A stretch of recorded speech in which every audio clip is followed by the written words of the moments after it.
surrounding what can we do for our when we have some issues with our one or the other hands.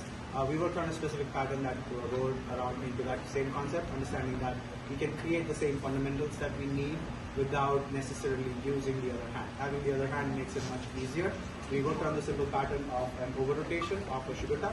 So understanding that we finish this on 3 and 4, having that over rotation, understanding that partners, once the leader defines your boundary for your feet, and if they're still asking for more connection, that means that you rotate into the connection rather than shuffling your feet and going back. Leaders understanding that if I want to create that faster action, I need to get their attention before I do that. So by 2, I'm already showing something different, taking a bigger breath, whatever it means for you, and compressing in and then sending them out. There were a couple of parts that we talked here, is understanding that either you choose one of the 3 variables. Either you give your feet, either you give your body, or meaning the rotation into it, or you give your arms. The time that you do all 3 of them or 2 of them, it's going to throw your partner off center. So understanding that I can plant my foot forward and I don't need my weight up there if I'm going to give my rotation and a little bit of arm.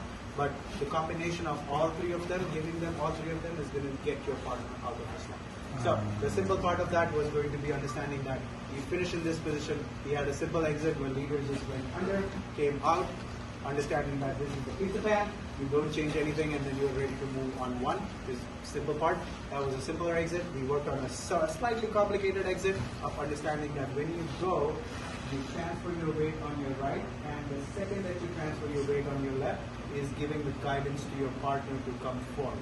We ended this, we tried this on bunch of ways. We got here in this position. We have 2 exits out of this. The first exit was going to be top spin, where I'm thinking of, while I'm connected to my partner in that position, I'm thinking of pulling them like a lawnmower. So once I get in,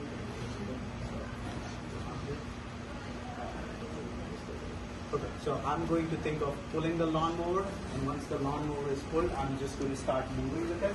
The feet, I'm shuffling around my partner, understanding where they land.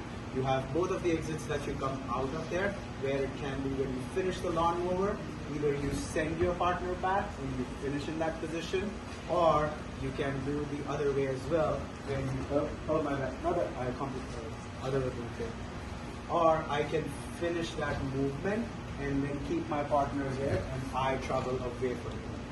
Neither of those are particularly, we're not strict on that, but understanding that both of them can happen.